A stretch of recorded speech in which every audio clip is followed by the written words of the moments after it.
of living paycheck to paycheck, though we are starting to get better and being able to put away some money, but you know, I live in a fucking tourist area, so basically it's like, oh, everything's triple expensive.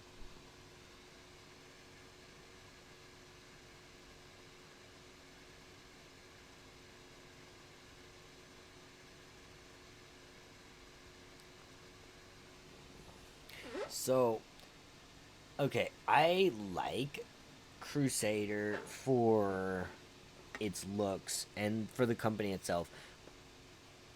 But Crusader was a shuttlecraft company, and then Crusader decided that they were getting attacked and they were going to build fighters. That's 100% understandable. Like, Switch, that doesn't mean you're good at it.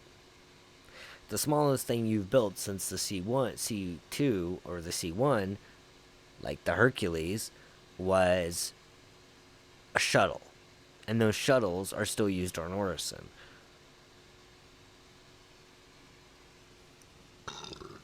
Just because you can build a shuttle doesn't mean you should probably build a fighter. I just feel like if they wanted to do their own design, what they should have done is they should have went to like Aegis or something like that, and then co-designed something with Aegis. Put their cockpit, their style of maneuvering on an Aegis framework, or whatever company would have worked with them. Storyline wise, I know in actual game it's just because the devs wanted to do something that they wanted to do in this way, but storyline wise, I feel like that's what should have happened. Yeah, Anvil. I get the two A's. You're gonna see me flip a lot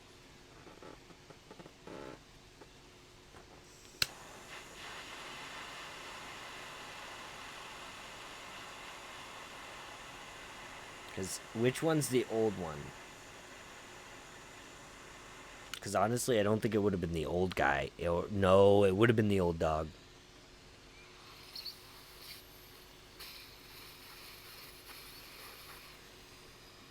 Like, who made the Hammerhead?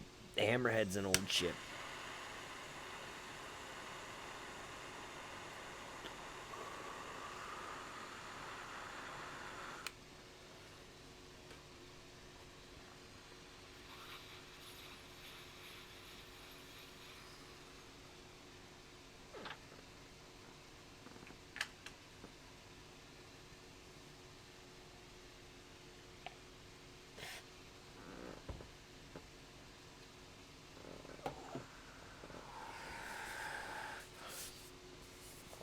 Because there would have been a tiny bit of resentment for, like, them stepping up to the old dog and being like, hey, you're gonna do this for me. But the oldest of the dogs of the military groups also got basically thrown to the side after what was known as the Measure regime. Got basically,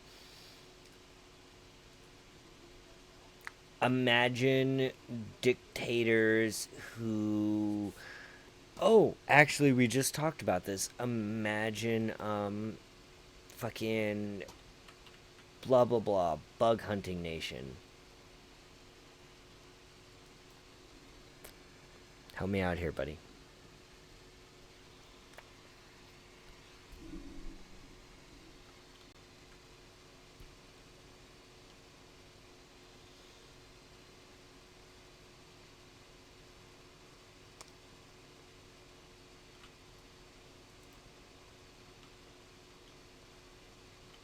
Not the Helldivers, but the ones the movie's made off of. So I really wish I would have. They need to add a way I can bring a vehicle out while my vehicle is out. Because I don't like uploading twice.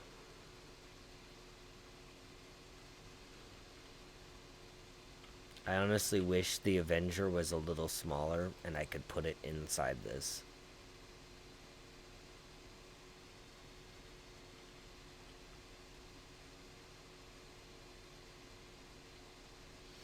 Oh man, I forgot I had guns stored in here. Whoops.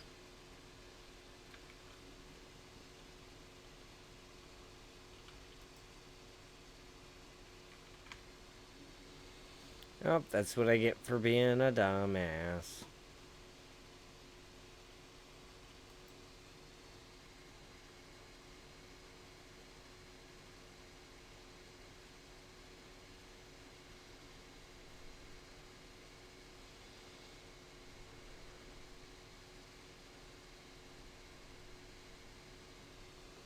Okay.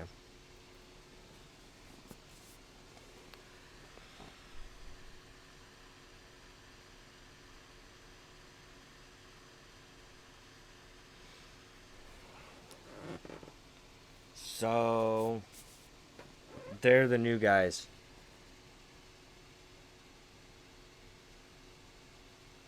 Yep. So, Aegis are the old guys, and Anvil are the new guys. How do I know? Because when Mercer Mezzer stepped up, and Mercer Mezzer was like, so to he introduced the entire idea of becoming a citizen means you have to fight for citizenship. You have to do something to be a citizen. You can't just be like, no, I'm a citizen because I was born in this country. No, you actually have to do something. That was his whole ideology. And the reason he instituted that was because he was in the military and he fought against the Tivaran. And when they beat the Tivaran, it was basically based off his thing. He designed a fighter after the Tivaran War,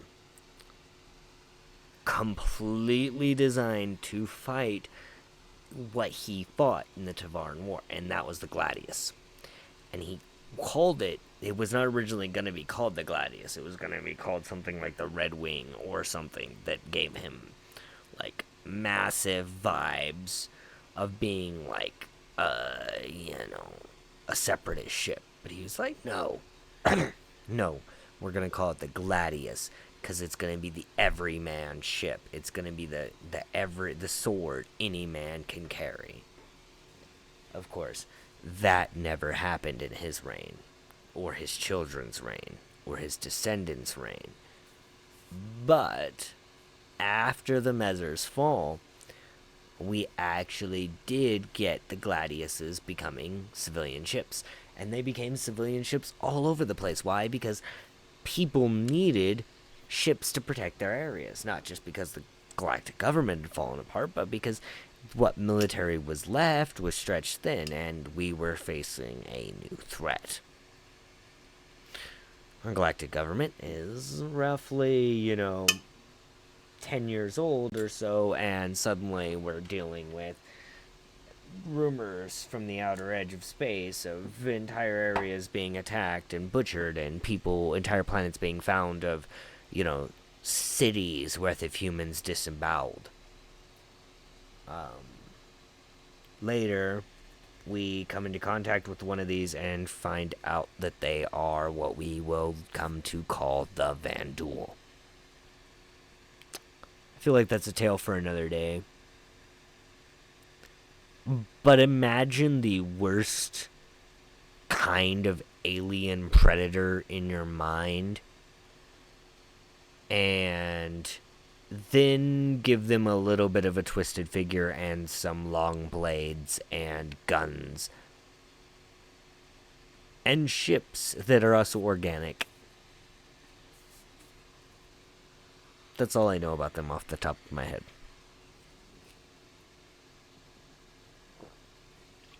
Oh, they can throw a UNSC soldier, which, by the way, is basically a Spartan soldier, about 200 feet or something during one of the engagements, and they rip them apart most times in ground engagements. So, like if the elites and brutes in Halo had a baby. Maybe. Does that sound right? So, those are what we're fighting anytime that you hear the Vanduul. Luckily, I've never dealt with those. Cyrus has never dealt with them in his story. However, he's dealt with people like Drodin. See, Cyrus is from, sounds about right, yeah. I'm glad I'm getting it right. I've learned most of my stuff, and I will tell you guys where I've learned it, just so that you can go and follow the channel. Go to YouTube. There is a channel called, give me a second, Astro Historian. Dude will fill you in on all the Star Citizen lore you can ever want. And when you get there, tell him Scythe Bergon sent you, and he has been preaching his lore. There you go. Oh, you might have been somebody that I liked then. So my character lived in Checkpoint. He actually was born at Checkpoint Station, and he's lived his entire life there before leaving. And he worked the docks, so there actually might be something where we'll work that into the story, that you knew each other because you might have met him on those docks. But those docks are also where he met one of his worst fates because, the Pyro Cultists. Yeah. Yeah. It's hard being an 18-year-old and watching your mouth when a bunch of weird, goofy dressed motherfuckers walk by. Whoops. Accelerant burns a lot. He was saved by a fellow dock worker. Stories in Discord. Please go read it if you're interested in more.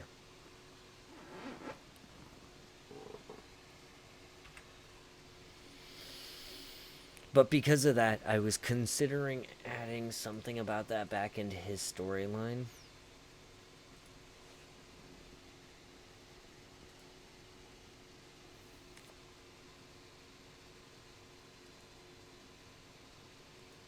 Like maybe have somebody. Well, I'll talk to people about it, but I think it would be fun. What's up, bros? Are you like, I've been sitting here this whole time waiting for you to get off your ass and do something.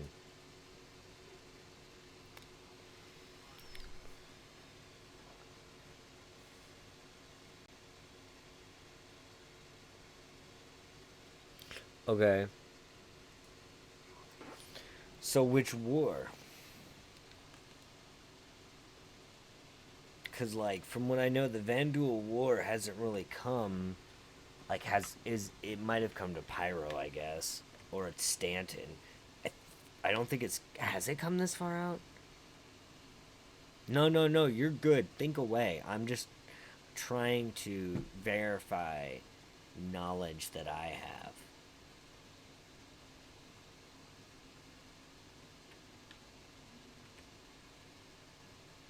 I mean, doesn't mean that you're not here for other reasons. Like,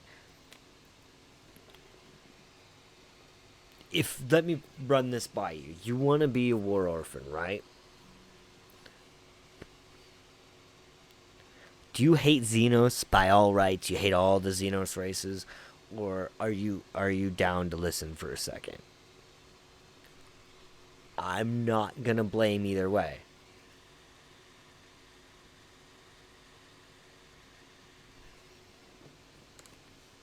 Depends on how old your character is.